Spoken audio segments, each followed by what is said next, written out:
Good Tuesday morning, everybody. James here with Goings Enterprises LLC on the square in downtown Girard. Hoping everybody's having an awesome week so far. Welcome everybody to a new episode of TED Talk Tuesday. TED Talk Tuesday, where I basically just talk out my butt and try to be entertaining. So this episode is brought to you by Goings Gourmet freeze-dried ice cream sandwiches. We've got vanilla, Neapolitan, chocolate on the way. $1 a piece for a full-size ice cream sandwich, guys. Snack like the astronauts, right? So let's get into this TED Talk Tuesday. So I've had a lot of people message me about stuff on the board behind me. All right. The free energy stuff, guys, just going to gloss over this. I can't discuss it. I can't even tell you why. All right. So moving on. The other thing that people have been curious about is the dark matter. So dark matter, as far as we know it, it does not interact with the electromagnetic spectrum as we know it to be.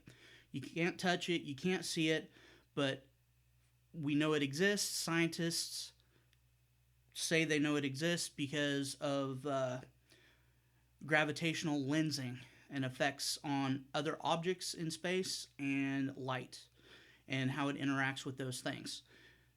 And they also believe, according to computer simulations, that up to 80% of our galaxy, the gravity, comes from dark matter.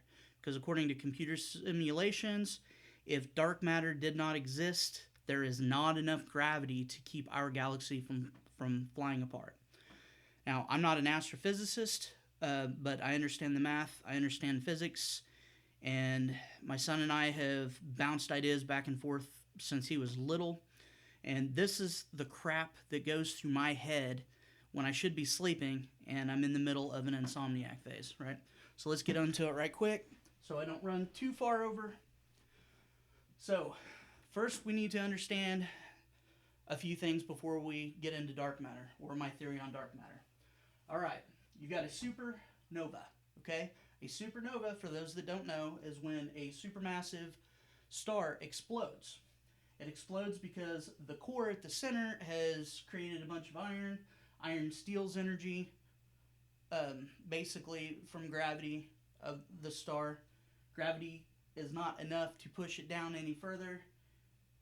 It implodes and blows the star up, all right? Now, a supernova creates what we know as a neutron star. The gravity is so intense that it forces and packs atoms together so tightly that the electrons and protons nullify each other and become neutrons. That's where we get the term neutron star. That'll be your magnetars and your pulsars, right? Feel free to look that up if you like. Then we move on to hypernovas. Hypernovas are much larger than supernovas. Hypernovas, when the core of a supermassive star implodes, blowing up the star, the gravity is so intense, we believe we get black holes. The problem with black holes, and nothing against Dr. Hawkins, if I can speak correctly, but I personally never bought into Hawking radiation. It's a good theory. I just never bought into it. So, one more thing, real quick, one little sidestep is a white hole. Now, I don't think we've ever observed a white hole. They're completely theoretical.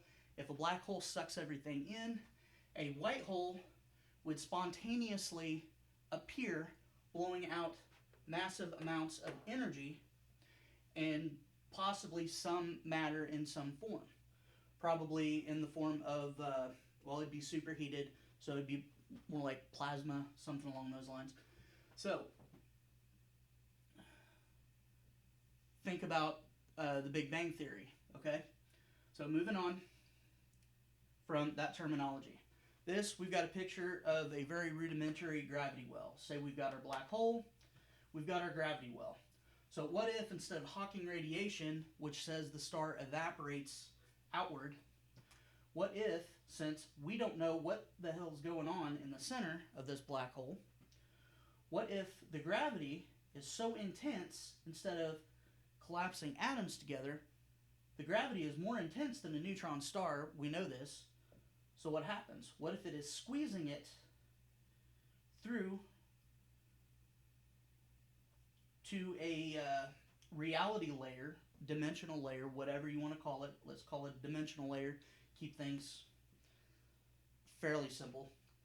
What if it is just squeezing through there, maybe in the form of a white hole, right? So the gravity gets built up so intense that in the very center of that, it explodes as a white hole into a neighboring dimension, right? With it being in that other dimension, we can't see it, we can't feel it, nothing like that. But the thing to remember about the common theme to all these things, gravity, guys, gravity always wins. So we've got our dimensional layer, we've got a dimensional layer next to us where potentially this black hole created a white hole into this other dimensional layer. That dimensional layer is not so separated from us that we can't feel the gravity. So that gravity radiates through into our dimensional layer. We can't see this black hole, or not black hole, we can't see this mass that's created and condensed from the white hole in the other dimension, but we experience the gravity. We can measure the gravity. Scientists say that they can, again, measure that gravity that exists from lensing and its interaction with other things in space. And that's the short and sweet version. I didn't get super in depth. It'd be kind of pointless for me to get super in depth, but I don't have this whole thing published in any way. I do have the math. I've got documentation. In fact, I've got time and dated documentation.